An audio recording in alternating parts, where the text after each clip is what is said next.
O Rio de Janeiro sempre teve uma justiça formal e uma justiça paralela. Enquanto parte significativa da polícia age pela lei, obedecendo à legislação vigente, outros grupos passam a agir ao final dos anos 50 como exterminadores de fora da lei. Hoje, nós vamos contar a história do Esquadrão da Morte, um dos grupos mais sanguinários e violentos da história da polícia fluminense. Fala galera, tudo bem com vocês? Aqui é Joel Paviotti do canal Iconografia da História. Vim encarecidamente de novo aqui pedir o like de vocês para que se inscrevam no canal, ative o sininho para poder acompanhar os nossos conteúdos aí e elevar nossos vídeos para outras pessoas. Nós tivemos uma centena de pedidos hoje sobre esse tema, tá? E quando vocês pedem, nós fazemos das tripas coração para conseguir responder. Então, sem mais delongas, vamos falar um pouco sobre os Esquadrões da Morte e a Escuderia Lecoq, que foi um assunto que vocês pediram muito. Roda a vinheta.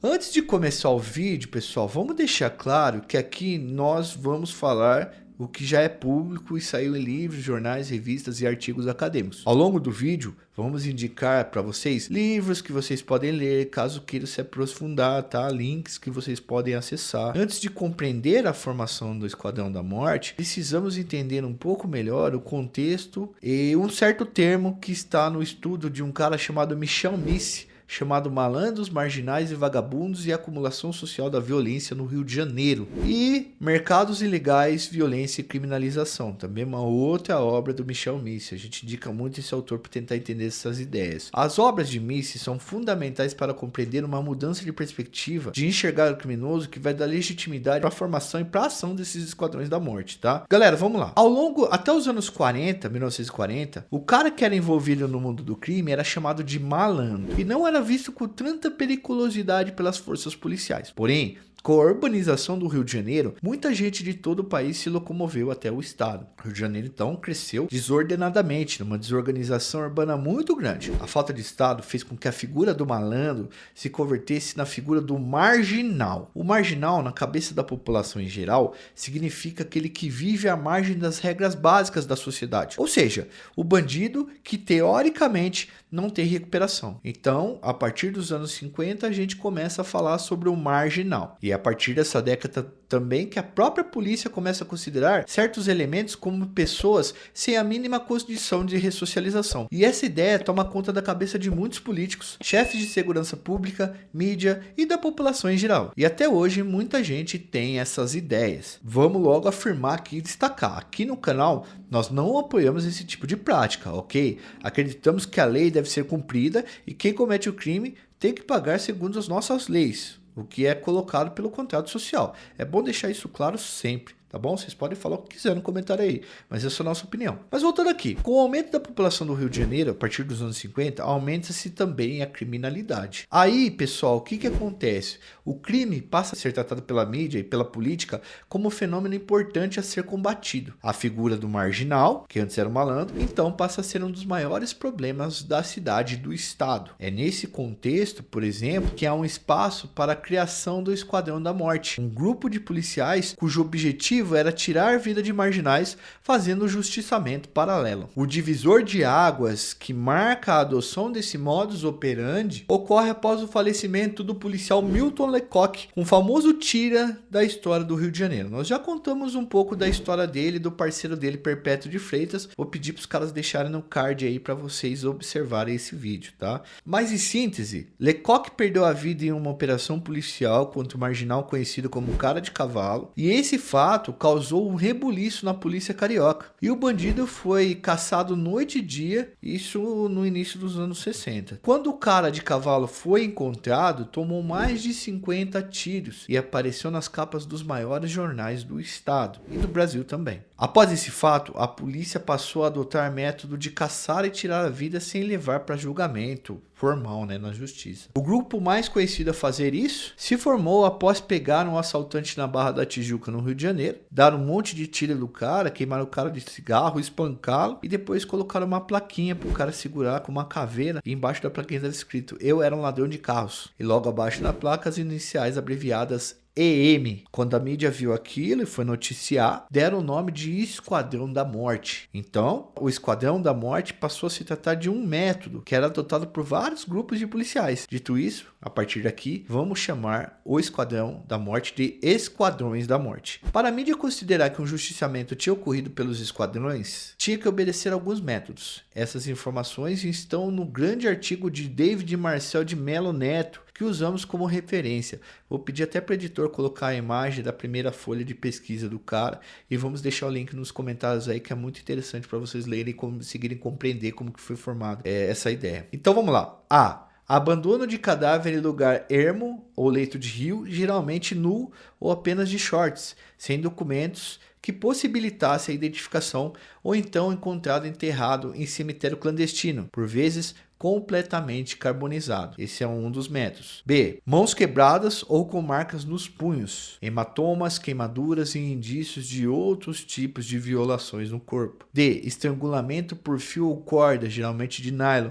frequentemente encontrada junto ao corpo, ainda laçada no pescoço. Fuzilamento com armas de diversos calibres, cartaz com desenho de uma caveira com tíbias cruzadas e as iniciais EM, e acusações à vítima, frases do tipo: eu era um ladrão de carros, agora não roubo mais, e etc. Também havia um julgamento dos policiais para definir se o cara era marginal e se ele se enquadrava, numa figura que ninguém ligaria se tirassem a vida dele. Então os policiais julgavam quem seria ou não marginal ou pessoa de bem segundo algumas categorias. Tá? Essas duas categorias e as características dessas duas categorias, elas são apontadas no estudo de Michel Misse, que falamos a vocês. Vamos colocar uma tabela aqui para vocês verem. Essa tabela que colocaremos, ela está citada na obra O Esquadrão da Morte, Grupos de Extermínio e os Movimentos Sociais, Mudanças em uma Categoria, de David Maciel de Mello Neto, que a gente citou agora há pouco, tá bom? A gente vai ler para vocês aí quem era considerado cidadão de bem e quem era considerado marginal, quais eram as características que esses grupos usavam para poder executar a pessoa, porque sabia que ninguém ia sentir falta. Existem duas tabelas, uma que classifica o marginal e uma que classifica o homem de bem. Então, o marginal, dado a jogo e outros vícios. Homem de bem, sem vícios. Marginal, trapaceiro. Homem de bem, honesto. Marginal, indolente. Homem de bem, trabalhador. Marginal, covarde, resolve os conflitos mediante violência. Homem de bem, pacífico, resolve conflitos pelo diálogo. Marginal, indivíduo egoísta.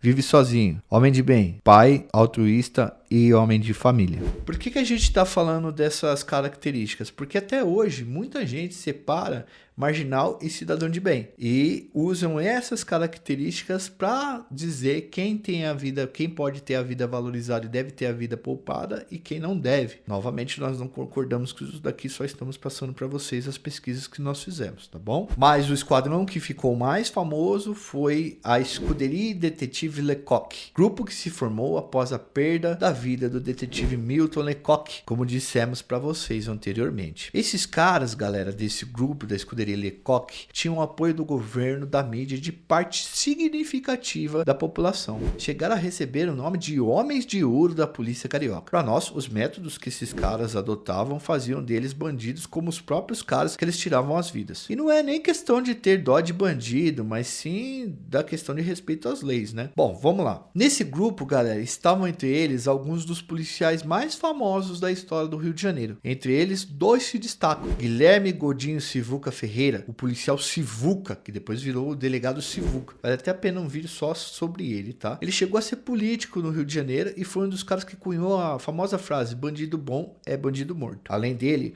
outro cara que marcou o nome pelos métodos do esquadrão foi Mariel Mariscotti, que era considerado o chefe da escuderia Lecoq. Policial brabo também, tal. Tem muita história para contar dele. Esses caras tinham licença do próprio governador e secretário de segurança durante anos, entre os anos 70 e 80, e basicamente eles julgavam e tiravam a vida do jeito que eles queriam. A mídia era aliada, pois assim que eles cometiam um crime, saíam na capa dos jornais e todo mundo lia somente a versão da polícia. Mariscotti e a escuderia Lecoq enfrentaram o maior desafio da história de suas vidas quando eles bateram de frente com um bandido chamado Lúcio Flávio, que passou a atormentar a vida dos cariocas. Esse assaltante, ele era branco e de classe média, tá? Lúcio Flávio não passava pelo mesmo tratamento dado aos bandidos pobres. Conhecia muita gente, tinha dinheiro e levava a vida no crime. Os dois o Mariel Scott e o Lúcio Flávio, eles viraram grandes rivais. Porque Lúcio Flávio aparecia na mídia dando entrevista e denunciando os métodos da escuderia Lecoq. Galera, vocês podem conhecer essa história num livro chamado Lúcio Flávio, Passageiro da Agonia, de José Louzeiro, que a gente pode deixar para vocês aí, vou pedir para colocar a imagem. Ou no filme de mesmo nome do Hector Babenco. Ou também, se quiserem compreender melhor o fato e a visão da polícia,